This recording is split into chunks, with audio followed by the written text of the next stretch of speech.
सभी को नमस्कार। आज हम करेंगे प्री रीड सेकंड टेस्ट है। तो सबसे पहले मैं जीके के करवा रहा हूँ, 60 क्वेश्चन हैं। फिर उसके बाद लैंग्वेज के होंगे, साइकोलॉजी के होंगे। तो आप सबसे पहले इसको लाइक और सब्सक्राइब कीजिए और आप सभी को ये शेयर कीजिए। मैं आगे तभी शुरू करूँगा जब पहले आप शेयर करेंगे। आपको मैं टाइम दे रहा हूँ 1 मिनट का। सभी जितने भी आपके पास नंबर हैं उनके पास सेंड कर दीजिए और नीचे मैसेज लिख देना कि सब्सक्राइब ज़रूर करें और लाइक करें। जैसे आप किसी को भी आप सेंड कर रहे हो तो नीचे मैसेज करना कि इसको लाइक और सब्सक्राइब ज़रूर करें। तो आपको ये जानकारी भी होगी जो मेरे पेपर हुए हैं। जैसे मैंने जीके के जो भी पेपर लिए हैं आपसे, और वो जो पेपर हैं वो पेपर हमारे बीएसटीसी पीटीटी में 70% आ मेरे पेपर में से आए, मेरे नोट्स में से आए, हूबहू आए हैं। मैं 2 वीडियो भी बनाए थे, आपने देखे भी थे कौन कौन से क्वेश्चन आए हैं। तो ये एक मेहनत है मेरी। बड़ी बड़ी जो कोचिंग हैं जो इतने पैसे ले रहे हैं फिर उनके पूरे प्रश्न नहीं आते हैं, लेकिन मैं एक छोटा सा, अभी एक मेरी शुरुआत है, ज़्यादा दिन भी नहीं हुए मुझे, मात्र 1-2 महीने हुए मुझे अभी ये यूट्यूब बनाए हुए भी। और इतने दिनों में इतना अच्छा काम हो रहा है और आप जब रिट देख आएंगे तब भी आपको लगेगा कि वास्तव में कितने फ़ायदा हुआ, आपको कितने मेरे क्वेश्चन आए हैं। तो आप शेयर कर दिया होगा सभी को, लाइक ज़रूर करना है। देखो इतनी मेहनत कर रहा हूँ तो देखो आपका भी थोड़ा फ़र्ज़ बनता है, तो आप कीजिए, शेयर कीजिए। उसके बाद मैं शुरुआत करता हूँ।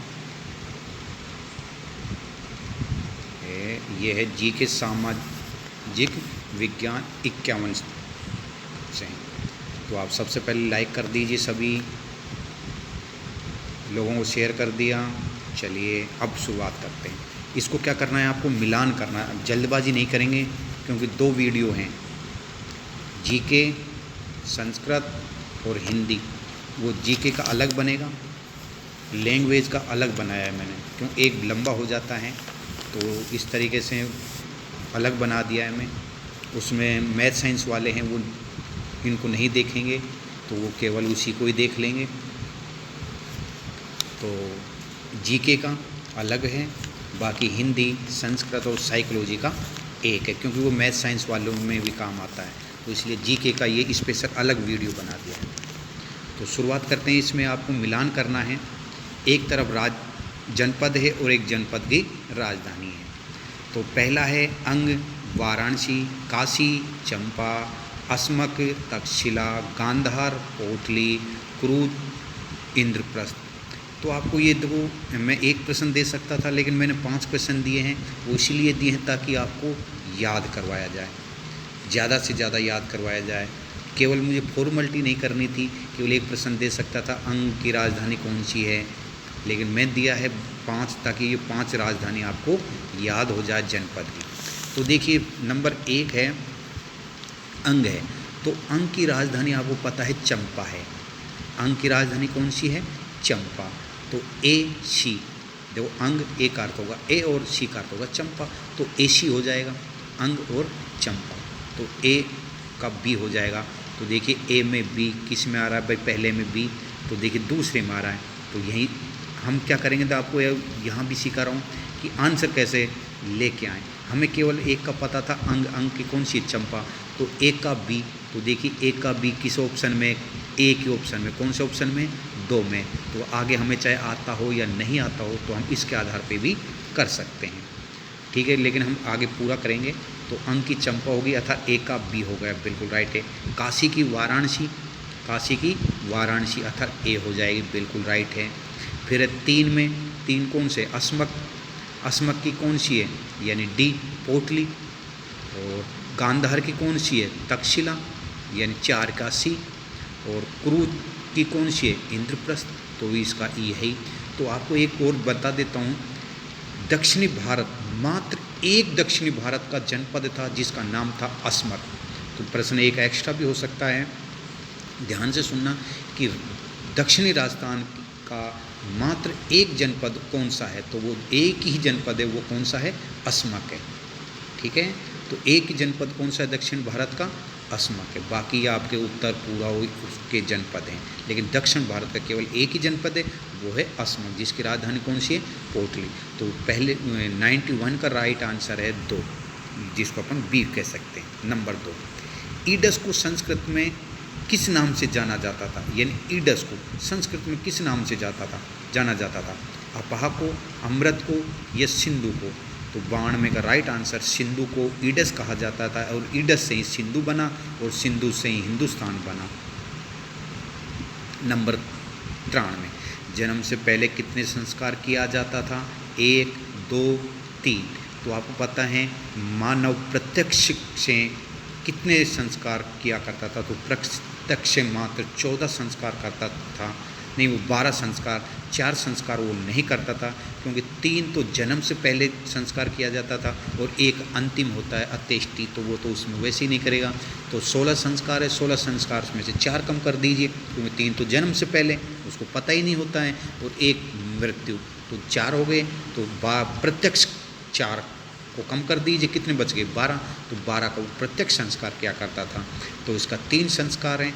तो पहले 93 में श्री अर्थात शी है, कौन कौन से हैं आप लिखना चाहो, देखो गर्भाधान, अर्थात सबसे पहले गर्भाधान किया जाता है, फिर पुंसवन से ये 2-3 हफ्ते या महीने बाद किया जाता है, फिर सीमोंत नयन संस्कार, अर्थात 3 संस्कार हो गए, गर्भाधान संस्कार, पुंसवन संस्कार और सीमोंत नयन संस्कार। ये 3 संस्कार जन्म से पहले किए जाते हैं। नंबर 94, अशोक के दम की परिभाषा कौन से स्तंभ में दी गई है, पहले और 5वें में, दूसरे 7वें में, तीसरे और 7वें में। तो अशोक के दम की परिभाषा दूसरे और 7वें में दी गई है, अर्थात बी राइट आंसर है। तो देखो मैं अभी एक जो वीडियो बना रहा हूँ, ये भी मैंने फ्लाइट मोड में करके बना रहा हूँ, क्योंकि हो सकता है किसी का फ़ोन आ जाए तो डिस्टर्ब हो, तो इसलिए मैंने फ़्लाइट मोड में कर रखा है, ना किसी का फ़ोन आएगा ना किसी का मैसेज आएगा। क्योंकि एक बार हुआ था, एक बार नहीं 2 बार हुआ था, मैं वीडियो बना रहा था और बीच में फ़ोन आ गया, फिर उस वीडियो को मुझे डिलीट करना पड़ा, फिर दोबारा बनाना पड़ा, क्योंकि समय वेस्टेज होता है इससे। तो मैंने फ़्लाइट मोड में कर दिया, किसी का फ़ोन और कॉल नहीं आएगा। चलिए अगला प्रश्न है 95, राष्ट्रकूट शासक किस धर्म के प्रबल समर्थक थे, बौद्ध के, जैन के या वैदिक के। तो 95 का राइट आंसर है सी। 95 का राइट आंसर कौन सा है, सी, यानी वैदिक धर्म के। राष्ट्रकूट की बात आ रही है भाई, किसकी आ रही है, राष्ट्रकूट की बात आ रही है। तो राष्ट्रकूट वैदिक धर्म में को ज़्यादा प्रबल समर्थक थे, राष्ट्रकूट वाला। अगला क्वेश्चन, रोल एक्ट विधानसभा में कब पारित किया, 13 अप्रैल 1919, 10 जुलाई 1918 और 19 अक्टूबर 1919। तो राइट आंसर है 96 का सी, 19 अक्टूबर 1919। रोल एक्ट विधानसभा में, वैसे आपको पता है रोल एक्ट कानून हुआ था, जिसको नो दलील नो अपील नो वकील की संज्ञा दी गई, जिसको काले कानून की संज्ञा दी गई थी। तो ये हो गया 19 अक्टूबर 1919 को विधानसभा में पारित किया गया था। प्रश्न 97, कौन सी फसल दलहन की नहीं है, यानी दलहन दाल, अरहर है, मसूर है, चना है। आपको पता है ये तो तीनों हैं, लेकिन ज्वार नहीं है, ये तो एक खाद्यान्न फसल है। प्रश्न 98, सुमेलित नहीं है, भिलाई छत्तीसगढ़ में, बोकारो झारखंड में, सेलम आंध्र प्रदेश में। ये गलत है भाई, भिलाई छत्तीसगढ़ में बिल्कुल राइट है, बोकारो झारखंड में है बिल्कुल राइट है, लेकिन सेलम ये आंध्र प्रदेश में नहीं है, क्योंकि ये कहाँ पर है, तमिलनाडु में। तो सेलम कहाँ पर है, तमिलनाडु में, तो ये रॉन्ग है भाई। तो सी का तमिलनाडु आएगा, ये आंध्र प्रदेश दे रखा, ये गलत है। 99, असुमेलित है, शीशा जस्ता, जावर बिल्कुल राइट, अभ्रक, कुंद्रमेखु, तांबा, बालाघाट। तो आपको पता है अभ्रक कुंद्रमुख नहीं है, 99 का बी राइट आंसर है, अभ्रक कुंद्रमुख नहीं है। तांबा कहाँ पर है, बालाघाट में, बिल्कुल राइट है ये तो 99 का बी राइट है। प्रश्न 100, असुमेलित है, 10 लाख से अधिक कितने ज़िले हैं भाई, 31 हैं। ये मैं आपको जनगणना में भेजा ही था, उसमें आपने देखा होगा 10 लाख से अधिक ज़िले 31 हैं और कम कितने हैं? 2 हैं, प्रतापगढ़ और जैसलमेर हैं। तो ये तो हमारा बिल्कुल राइट है। राज्य की जनसंख्या वृद्धि दर 1971 और 81 में हुई थी, बिल्कुल राइट है भाई। राज्य की पूछा है, अगर पूछ ले भारत की तो भारत की आपको पता है 61 और 71 आएगी। कौन सी आएगी? यानी राजस्थान की तो है 71 और 81 और भारत की कितनी है? 61 और 71, ये ध्यान रख लेना। ग्रामीण लिंगानुपात 933 है, ये भी बिल्कुल राइट है। भारत की महिला साक्षरता 52% है, ये गलत है भाई, क्योंकि भारत की महिला साक्षरता 52 नहीं है बल्कि कितनी है? 65.46 कुछ है। जो ये 52 है ये किसकी है? ये राजस्थान की है। इन राजस्थान की महिला साक्षरता दर कितनी है? 52% है, तो डी राइट आंसर है, ये असुमेलित है। प्रश्न 101, 56 के दुष्काल का चित्रण किया है। जिन जो 56 या काल पड़ा था उसका चित्रण किसने किया? सूर्यमल मिश्रण ने, रामधारी सिंह ने, उमरदान ने। तो 100 का 101 का राइट आंसर आ जाएगा उमरदान।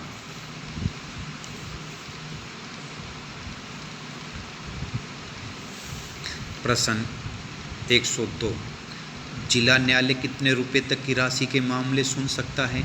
1 करोड़, 20 लाख या 50 लाख? तो आपको ये एक नया है, क्योंकि जो हमारी ये गाइड है, गाइड में जो 10वीं की बुक है उनमें पुराना दिया हुआ है, अब कुछ चेंजिंग हो गया है, अपडेट हो गया है, तो उस अपडेट को आप लिख लीजिए। जो उपभोक्ता आंदोलन है, ध्यान देना, उपभोक्ता आंदोलन की शुरुआत की गई थी महाराष्ट्र में सर्वप्रथम। किस में की गई थी? महाराष्ट्र में। और जो उपभोक्ता आंदोलन के जो आंदोलन करता थे या जिसने शुरुआत की थी वो था सी राजगोपालाचार्य। तो अब इसमें क्या हुआ भाई, जो जिला न्यायालय है उसमें 1 करोड़ तक, जिला न्यायालय में कितना लिख लीजिए, जिला न्यायालय 1 करोड़ तक, राज्य न्यायालय 1 करोड़ से 10 करोड़ तक, और जो राष्ट्रीय न्यायालय है वो है 10 करोड़ से अबव तक। तो इसमें पूछा किसका है भाई? जिला न्यायालय। तो जिला न्यायालय कितना आ जाएगा? 1 करोड़ आ जाएगा। तो 101 102 का राइट आंसर क्या आ जाएगा? 102 का राइट आंसर 20 लाख तक है। लेकिन ये तो 20 लाख तो पुराना दिया हुआ है, किसका है? पुराना। नया अपडेट क्या आ जाएगा? जिला न्यायालय 1 करोड़ तक, और राज्य न्यायालय 1 करोड़ से 10 करोड़ तक, और राष्ट्रीय न्यायालय 10 करोड़ से अबव। लेकिन ये पुराना है, अगर पुराना हो तो आप 20 लाख ही कर देंगे, अगर उसमें नया है तो फिर आप नया कीजिए, ठीक है। तो जिला न्यायालय का राइट आंसर वैसे 20 आएगा, लेकिन नया अपडेट करेंगे तो ए आ जाएगा। प्रश्न 103, ग्राम समृद्धि योजना शुरू की गई, तो 103 में है बी 1999 में ग्राम समृद्धि योजना शुरू की गई थी। 104, सुमेलित कीजिए। जाजम प्रिंट चित्तौड़गढ़, महामंदिर झालरा चित्तौड़, पर्यटन को उद्योग का दर्जा 1989, ये सभी ही सुमेलित हैं। जाजम प्रिंट कहाँ की? चित्तौड़ की, बिल्कुल राइट है। महामंदिर झालरा कहाँ का है? जोधपुर में। पर्यटन को उद्योग का दर्जा कब दिया गया? 1989 या 18, ये सभी है। इसमें देखो 3 प्रश्न एक्स्ट्रा हो चुके हैं। क्यों? जाजम प्रिंट कहाँ की? चित्तौड़ की। महामंदिर झालरा कहाँ है? जोधपुर में। पर्यटन को उद्योग का दर्जा कब दिया गया? 1989 में। प्रश्न 105, राज्य पर्यटन विभाग का मूल मंत्र पधारो सा, पधारो हमारे देश, अतुल्य राजस्थान। तो इसका राइट आंसर है बी। क्या है? बी, पधारो हमारे देश। राज्य पर्यटन विभाग का मूल मंत्र पूछा भी, लेकिन अगर ये पूछ ले आदर्श वाक्य, ये तो एक मूल मंत्र है। मूल मंत्र क्या है? पधारो हमारे देश। लेकिन आदर्श वाक्य पूछ ले तो अतुल्य राजस्थान। तो ये ध्यान रखना, मूल मंत्र तो हमारे पधारो हमारे देश, और आदर्श वाक्य अतुल्य राजस्थान। तो ये आपको याद रखना है। और राजस्थान में पर्यटन नीति कब घोषित की गई थी? 2001 को। ये भी आप लिख लीजिए, राज्य पर्यटन नीति 2001 को घोषित की गई थी राज्य में। ये केवल मैं धीरे धीरे इसलिए चल रहा हूँ क्योंकि उसमें से आपको मैं एक प्रश्न नहीं, एक्स्ट्रा क्वेश्चन भी बताता चल रहा हूँ, जल्दबाजी में गलती भी हो जाती है। प्रश्न 106, देशी शिक्षा में जेएनयू की शिक्षण संस्थाओं को क्या कहा जाता था? मठ कहा जाता है, मकतब कहा जाता है, या उपासरा कहा जाता है? तो उपासरा कहा गया है 106 में, राइट आंसर। प्रश्न 107, राजस्थान में परमाणु ऊर्जा केंद्र है। तो परमाणु ऊर्जा केंद्र पूछा है भाई, रावतभाटा, कोटा, सूरतगढ़ या छाबड़ा। तो रावतभाटा में क्या है भाई, परमाणु ऊर्जा केंद्र है। अब बच कौन से गया, कोटा, सूरतगढ़, छाबड़ा, ये क्या है, ये तापीय विद्युत घर है। क्या है, तापीय विद्युत घर। तो देखो इसमें ये भी हो सकता है कि तापीय विद्युत घर कौन से हैं, तो कोटा, सूरतगढ़ या छाबड़ा, इनमें से एक ही देगा आपको। तो परमाणु ऊर्जा कहाँ पर है, रावतभाटा। बाकी कोटा, सूरत, छाबड़ा कहाँ है, तापीय ऊर्जा है, ये ध्यान रख लेना आप। प्रश्न 108, घोटारू, केमली ताल, तनोटिया, मनिहारी, टीबा, राजगढ़, राजेश्वरी आदि स्थल किस प्रकार के भंडार प्राप्त हुए हैं। यानी घोटारू में, केमरीलात में, तनोट में, मनिहारी में, टीबा में, रामगढ़ में, रामेश्वरी इत्यादि जो भंडार हैं या स्थल हैं वो किसके, खनिज तेल के, प्राकृतिक गैस के या जल के। तो 8वें का बी राइट आंसर है, प्राकृतिक गैस के भंडार प्राप्त हुए हैं। यहाँ पर क्या प्राप्त हुए हैं, प्राकृतिक गैस के भंडार प्राप्त हुए हैं। प्रश्न 109, राज्य में लिग्नाइट ताप संयंत्र है, सूरतगढ़, छबड़ा या गिरल। तो 109 का सी राइट आंसर है, गिरल। बाड़मेर है जो कि लिग्नाइट है, तो लिग्नाइट बाड़मेर में है। 110, मोरिजा, बानोला, नीमला, रायला, नाथरा की पाल किस खनिज से संबंधित है। देखो अब इसमें सारे मैंने दे दिए हैं। तो ये किससे संबंधित है, लोहा अयस्क से संबंधित है। किससे संबंधित है, लोहा अयस्क से। अब आगे और देखिए, जैसे खेत है, सीधा है, खोद है, धाना है, ये तांबा से रिलेटिव है। जावर है, राजपुरा है, दरीबा है, ये शीशा जस्ता से रिलेटिव है। तो आप ये भी एक्स्ट्रा याद कर सकते हैं। ठीक है, तांबा की कौन सी हो जाएगी, खेत हो जाएगी, सीता हो जाएगी, खोद हो जाएगी, धाना जिसको अपन थाना भी बोलते हैं, ये तांबा से हैं। और जो शीशा जस्ता है ये जावर है, राजपुरा है, खोद दरीबा है, ये शीशा जस्ता से हैं। इसमें से आपको मैंने तीनों के भी बता दिए हैं एक्स्ट्रा। 111, अरब यात्री सुलेमानी किस शासक के समय भारत आया, नागभट्ट के, वत्सराज के या मिहिर भोज के। तो 111 का राइट आंसर है सी, मिहिर भोज के समय ये अरब यात्री सुलेमान आया था। प्रश्न 112, असत्य कौन सा है, गांधी इरविन के मध्य समझौता 5 मार्च 1931 को हुआ, भारत छोड़ो आंदोलन 8 अगस्त 1942 को, चोरा चोरी कांड 5 फरवरी 1922 को, या कोई भी नहीं। तो 112 का राइट आंसर डी है, क्योंकि गांधी और इरविन के मध्य 5 मार्च 1931 को समझौता हुआ, बिल्कुल राइट है। क्योंकि जब महात्मा गांधी ने सविनय अवज्ञा आंदोलन चलाया था, उसके डर की वजह से इरविन उसके पास गया था और उन दोनों के मध्य समझौता हुआ। और समझौते में इसकी जो महात्मा गांधी की मुख्य बातें थी, 9 मुख्य बातें थी, वो मान ली गई थी। और उनमें महत्वपूर्ण बातें थी नमक कानून की, वो भी उसको मान ली गई थी। लेकिन इरविन ने उसके सामने एक प्रस्ताव रखा था कि भाई मैं आपकी सारी बातें मान ली, लेकिन आपको भी मेरी बातें माननी पड़ेगी कि कुछ ही समय बाद एक द्वितीय गोलमेज सम्मेलन हो रहा है, उसमें आप कांग्रेस की तरफ से प्रतिनिधि बनकर आप जाएंगे। तो गांधी भी उसकी बातें मान लेता है और द्वितीय गोलमेज सम्मेलन में वो कांग्रेस की तरफ से प्रतिनिधित्व करता है।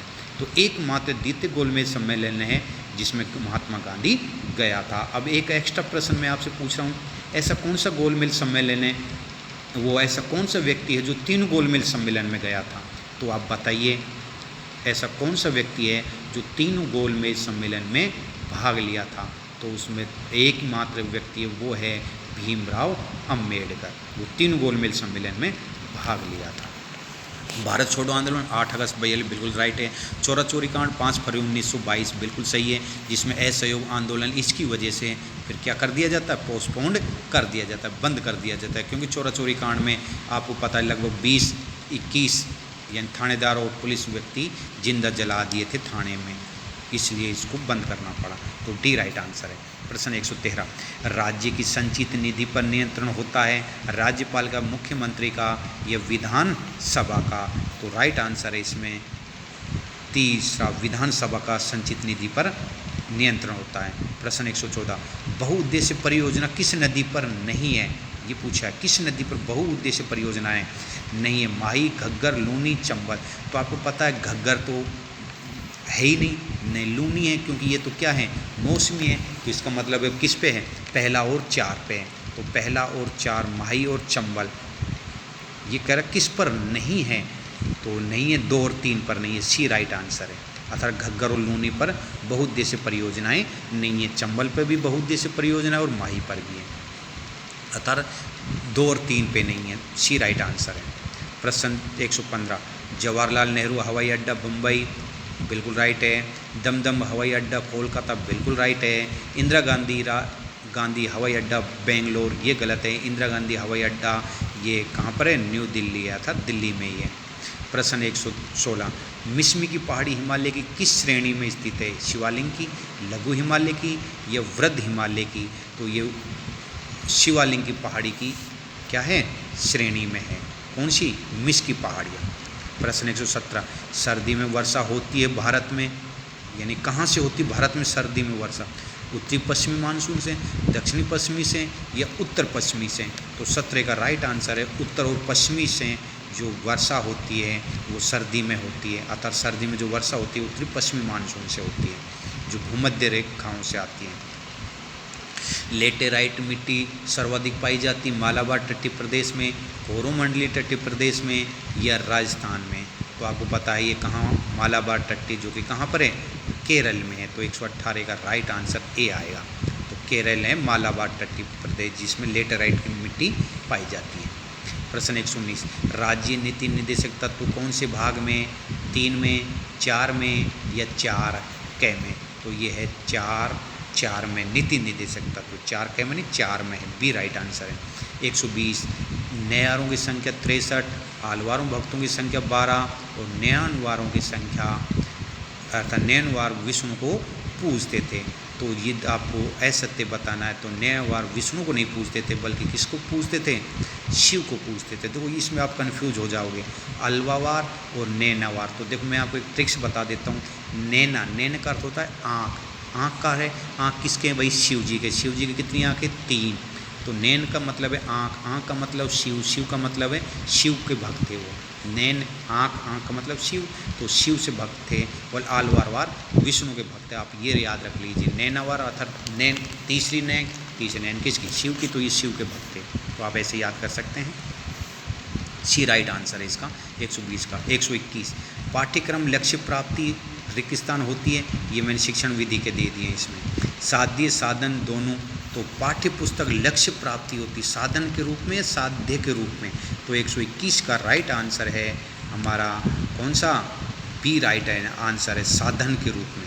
यानी जो पाठ्य है वो लक्ष्य प्राप्ति में क्या होती है भाई, साधन ही तो होता है, साध्य थोड़ी होता है, साधन होता है वो तो सी राइट, बी राइट आंसर है। प्रश्न 122, नगर पालिका के अध्यक्ष को कहते हैं, मेयर कहते हैं, पार्षद कहते हैं या नगर पालिका अध्यक्ष कहते हैं, तो मुझे कन्फर्म है आपने क्या आंसर किया होगा, मेयर किया होगा, क्योंकि वो नगर पालिका है, नगर परिषद का नहीं पूछा।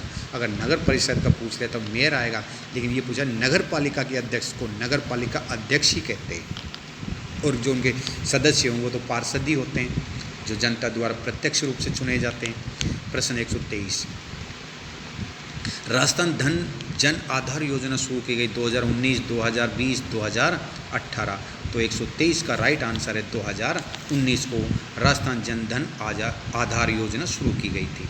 प्रश्न 124, मुगल काल में राजस्थान के किस जिले को राजपूताने का नाका, ब्रिटिश काल में राजपूत की चाबी कहा जाता था, अजमेर, जयपुर, उदयपुर, तो आपको पता है ब्रिटिश काल में राजपूताना की चाबी या फिर अपन कहते हैं राजपूताना का नाका, तो ये अजमेर को ही कहा गया था, बी राइट आंसर 124 का।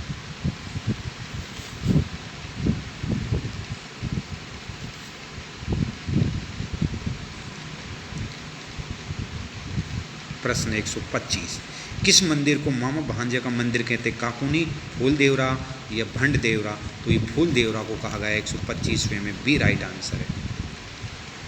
प्रश्न 126, उदयपुर की किस तहसील में शाखा युक्त खजूर व पीला पलास फूल पाए जाते हैं, आहड़ में, झाडोली में या नागदा में, तो 126वें का राइट आंसर बी है, झाडोली में पाई जाती है। यानी उदयपुर की जो तहसील है, कौन सी तहसील है, उस तहसील में शाखा युक्त खजूर व पीला पलास पाए जाते हैं, कौन सी तहसील है वो, तो झाडोली की तहसील है जिसमें ये शाखा युक्त खजूर व पीला पलास फूल पाए जाते हैं। प्रश्न 127, गोगा जी के तीर्थ यात्री अपने साथ वहाँ स्थित किस तालाब की पवित्र मिट्टी ले जाते हैं? यानी गोगा जी के जब हम तीर्थ यात्रा पे जाते हैं तो वहाँ से मिट्टी लेके आते हैं, तो वो मिट्टी कौन से तालाब से लेके आते हैं? जहारजी तालाब से, गोगड़ी तालाब से या गोरखाना तालाब से? ये देखो नया क्वेश्चन लगा होगा आपको। तो ये गोरखाना तालाब से मिट्टी लेके जाते हैं। प्रश्न 128, किस लोक देवता की मान्यता है कि उसको पूजा करने वाले भोपे की वंश वृद्धि नहीं होती? यानी जो ऐसा कौन सा लोक देवता है जिसकी पूजा करने वाले जो भोपे होते हैं उनकी वंश वृद्धि नहीं होती? ईलो जी जो कि छेड़छाड़ के देवता माने जाते हैं, बाड़मेर के हैं ये। तेजा जी जो आपको पता है लोकप्रिय देवता हैं। मेहा जी, एक ये मेहा जी हैं जिनके जो भोपे होते हैं उनकी कोई वंश वृद्धि नहीं होती है। तो आप ये सोचेंगे कि उनकी वंश वृद्धि नहीं होती है तो फिर वो क्यों पूजा करते हैं, कहाँ से बच्चे लेके आते हैं? तो वो किसी को वो गोद लेते हैं भाई। तो इसका सी राइट आंसर है। 28, किस लोक देवता की मान्यता है कि उसको पूजा करने वाले, हाँ भाई 28 हो गया, तो 28 में सी आएगा। 29, दक्षिण गोलार्ध में पछुआ पवनों की दिशा होती है, यानी जो दक्षिण गोलार्ध में जो पछुआ पवनों की दिशा कौन सी होती है? उत्तर पूर्व से दक्षिण पश्चिम, दक्षिण पूर्व से उत्तर पश्चिम, उत्तर पश्चिम से दक्षिणी पूर्वी। तो 29वें का राइट आंसर हमारा है सी है, यानी क्या? उत्तर पश्चिम से दक्षिणी पूर्वी, ये हमारा राइट आंसर होगा। प्रश्न नंबर 130, कौन सा एक पृथ्वी का परिमंडल नहीं है?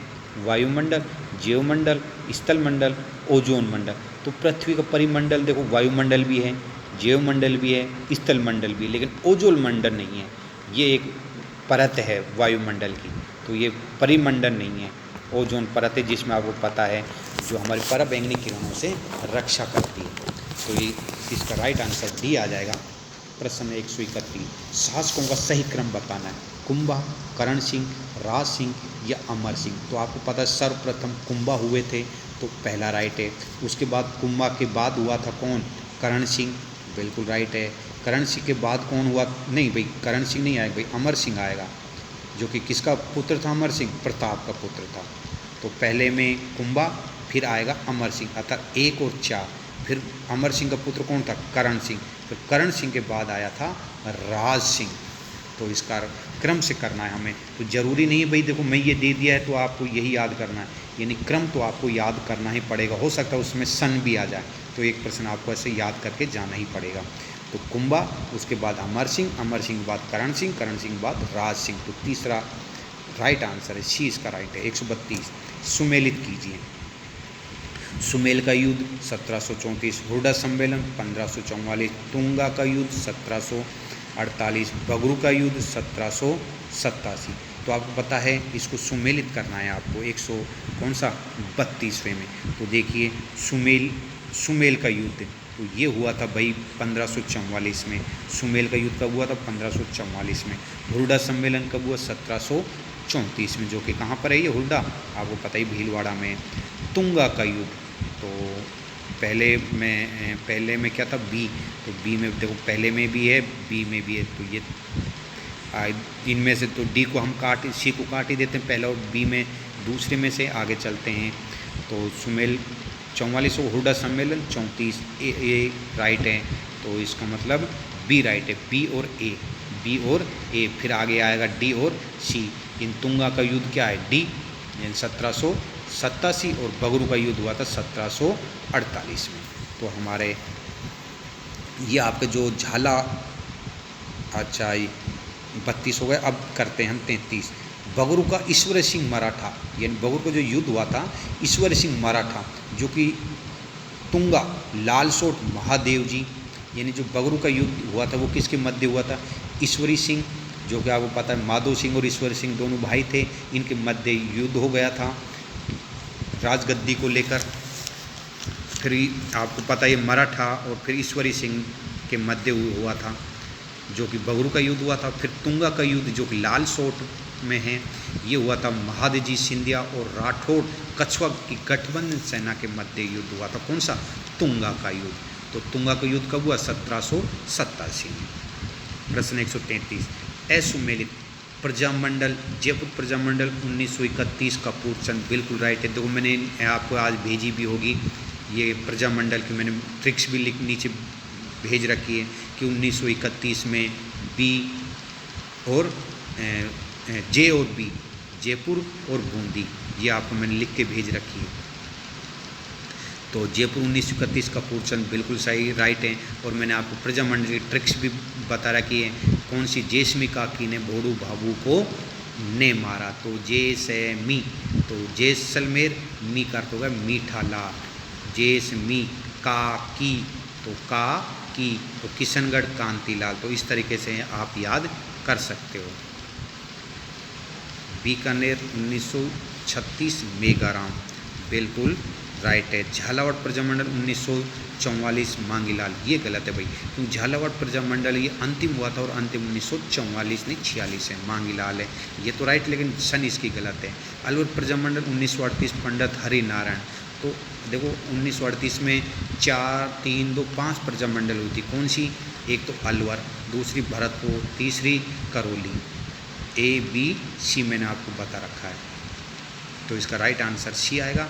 1944 में 1946 में होगी।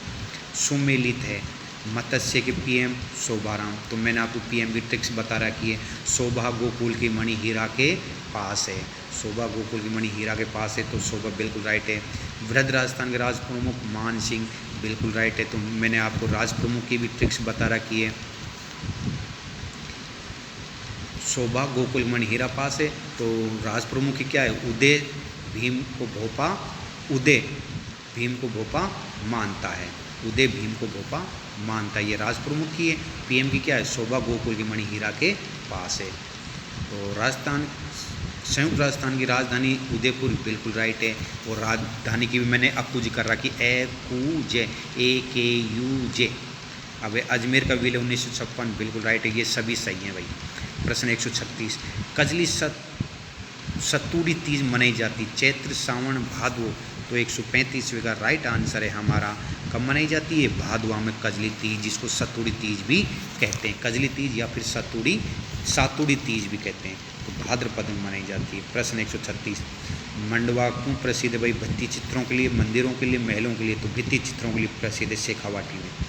भीलों का नृत्य नहीं है, गैर, द्विचक्री, राई और गरबा, तो आपको पता है भीलों का नृत्य, मैंने आपको गैर, द्विचक्री, कूदे रे, तो 137वें का राइट आंसर है गरबा, जो कि गरासियों का है।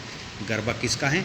गरासियों का। एक ध्यान देना, एक तो गैर होता है, एक गौर होता है, तो गैर तो भीलों का है और गौर गरासियों का है, तो ध्यान दे लेना। गैर किसका है?